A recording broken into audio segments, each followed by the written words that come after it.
ॲक्शनचा, काम करतो त्याचा, याच्यातून धोके वगैरे कधी शिकणार आहे आपण?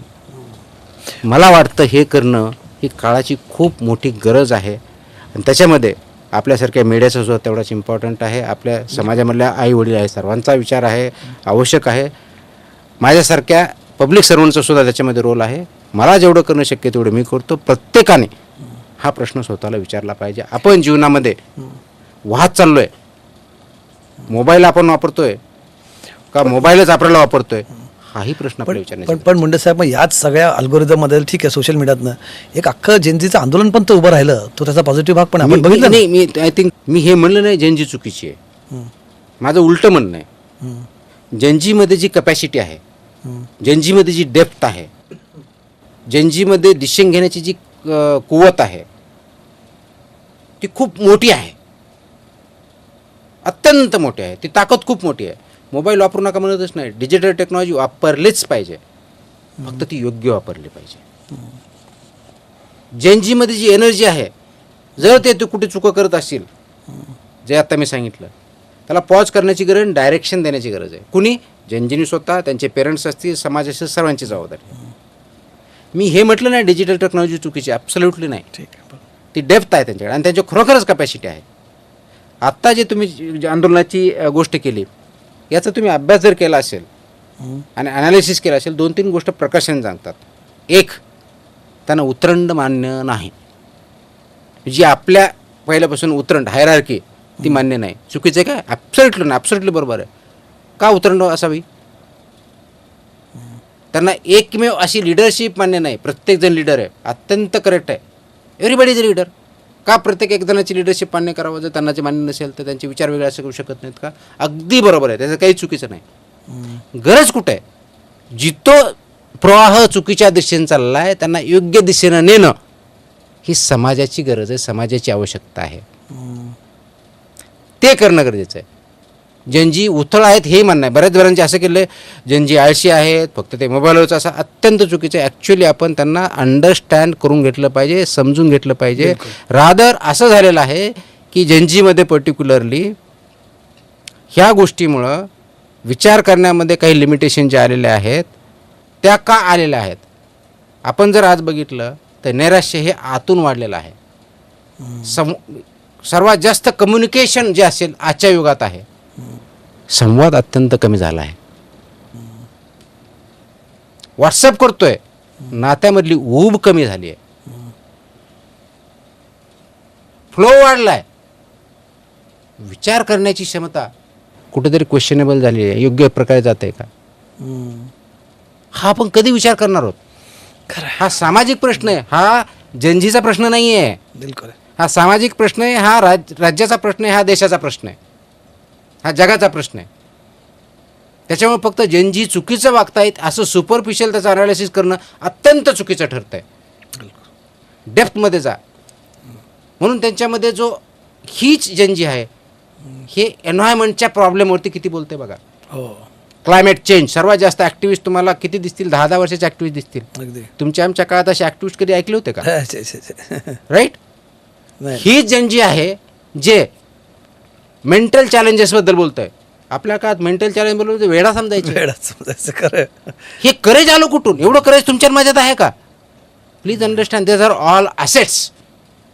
फक्त ते ॲसेट्स योग्य दिशेने वापर करण्यासाठी जे चॅनलाइज करण्याची गरज आहे, एनर्जी चॅनलाइज करायचं, ती गरज आहे. मला वाटतं आपण ॲज अ समाज म्हणून तिथं कुठंतरी त्यांना अंडरस्टँड करण्यात कमी पडतोय, त्यांना योग्य डिरेक्शन देण्यात कमी करतोय.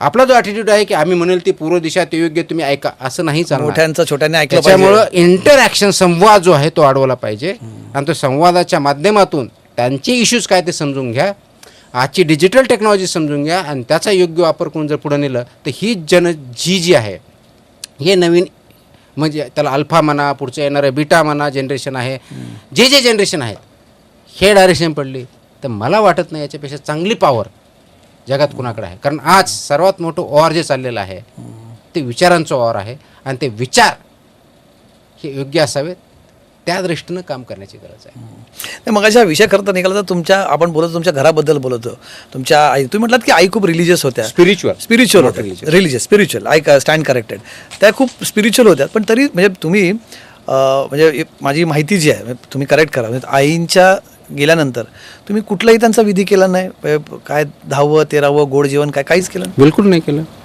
का बरं? म्हणजे असं ते घरातला विचार असा होता की बाबा की तुम्ही आधी, कसं असतं ना, आपल्या पिढीचा एक विचार असतो, बरोबर. जुन्या पिढीचा एक विचार असतो, त्यांना वाटतं की बाबा आपल्यालाही कधी न पटणाऱ्या गोष्टी कराव्या लागतात, पण तुम्ही आमचे आई वडील खूप मॉडर्न विचाराचे होते.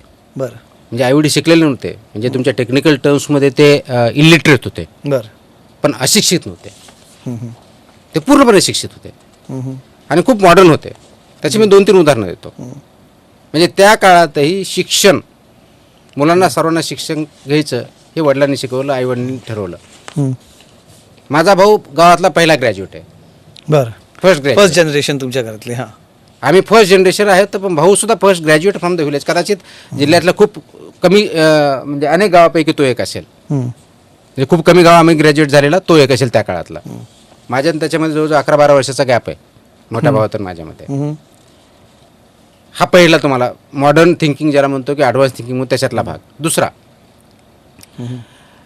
आई वडील कधी कोणत्या गोष्टीवर अंधविश्वास ठेवायचे नाही, हम्म. बिलकुल नाही. ते योग्य की अयोग्य आणि जे मॉरॅलिटी म्हणतो त्याच्यावरती खूप विचार करायचे. म्हणजे उदाहरण म्हणून सांगतो, पुस्तकात जर वाटलं तर ते आलेलं आहे त्याच्यामध्ये की गावाकडे शेती असते, शेतीवरती बांध असतात, झाडं असतात, त्या वाटण्या असतात. तुमच्या क्षेत्राच्या म्हणजे बांधाच्या तुमच्या बाजूला असलेलं झाड म्हणजे तुमचं झाड. आम्ही आणि आमची चुलते यांचं एक छोटंसं भाग होतं, बांध होता. त्याच्या एका बाजूला आमच्या बाजूला बाबूळ म्हणून एक झाड असतं, माहिती असेल, कुणी रामकाठी म्हणतं, कुणी बाबूळ म्हणतं. बाबळच म्हणतो आपल्याकडे. हां. ते जवळचं एक आमचं पिंपळनेर म्हणून गाव आहे, तिथं याच्या लाकडाच्या मिल्स आहेत, तर ते विकत घ्यायचे, तोडायचे, घेऊन जायचे. एक दिवशी ते आले, ती बाबळ तोडली. आम्हाला कळलं की ती आमची बाबळ, आम्ही तर विकली नाही. त्यांनी सांगितलं की ही विकत घेतली. म्हणजे कुणी विकली? आमच्या चुलत्यांनी विकली. म्हटलं ती त्यांची नाही आहे, ती दुसरी आहे, तुम्ही आमची तोडली आहे. झालं? नाही, मग ठीक आहे, ते पैसे तुम्हाला देतो. इथपर्यंत ओके. ते पैसे आल्यानंतर वडिलांनी 50% पैसे चुलत्याला दिले. बरं, का असं केलं? एक्झॅक्टली हाच प्रश्न मी वडिलांना विचारला. हां, ही शेती आपली, बाबळ आपल्या क्षेत्रामध्ये, बरोबर. आपण न विकता त्यांनी विकली, म्हणजे त्यांनी चुकून तोडली, तर तो आपल्याला देतो. तर हा जो मोबदला आहे तो त्यांना का देत आहे? त्यांनी मला म्हटलं ही बाबळ आपल्या शेतात होती. हो. याची सावली कुठं पडत होती म्हणे? म्हणलं आपल्या शेतात होती, त्यांच्या होती. सावली पडल्यामुळे त्याच्या पिकाचं नुकसान झालं म्हणे. झालं म्हणजे आपल्या झाडामुळे जर नुकसान झालं तर याच्यामधल्या उत्पन्नामध्ये त्याचा हक्क आहे की नाही आहे? बापरे. This is the principle morality I am talking about, ethics I am talking about. हे आम्हाला जन्मापासूनच आईवडिलापासून भेटलेले आहेत. राईट अँड रॉंग फक्त लिगली नसतं, ते एथिकली सुद्धा असतं. ही जी शिकवण आहे हे तुम्ही सांगून करू शकत नाही कधी. ते इनग्रेंड असावं लागते, इनबिल्ट असावं लागते. कल्चर असतं, ते कल्चर आमच्या फॅमिलीमध्ये आहे आणि ते वागण्याचा आमच्या, म्हणून मी जे तुम्हाला म्हटलं आईवडिलांचं स्पिरिच्युअल जे आहे ते अंधभक्त नव्हते, ते मॉडर्न होते. कदाचित इलिटरेट होते टेक्निकली, पण ते अशिक्षित कधीच नव्हते. म्हणून आम्ही जो आहोत, आमच्या ज्या व्हॅल्यूज आहेत त्या आम्हाला आईवडिलांकडून आलेल्या आहेत. या व्हॅल्यूजमुळेच माणसामध्ये एक निर्भीडपणा येतो, म्हणजे असं मला वाटतं. म्हणजे तुमचा असा स्वभाव आज जो तुम्ही सांगतात, मी ज्या मगाशी म्हटलं, मधल्या काळात ह्या सगळ्या कारवाईमध्ये आणखी एक विधानसभेत एक मुद्दा उपस्थित, तुम्ही तो व्हिडिओ बघितला असेल, आमदार जितेंद्र आव्हाड त्यांनी एक विधानसभेत मुद्दा उपस्थित केला होता. ते काय म्हटलं आपण थोडक्यात बघूया आणि मग मला तुमच्या याच्याबद्दल अजून प्रश्न विचारायचे आहेत. ड्रग कंपनीज ज्या मुंडेंमुळे कामाला लागल्या आहेत, त्यांनी 250 कोटी रुपये जमा केलेत फक्त मुंडेंची बदली करायची म्हणून. सगळे कामं धंद्याला लागलेत. हे सगळ्या लॉबीज आहेत, इंटरनॅशनल ड्रग लॉबी कामाला लागली.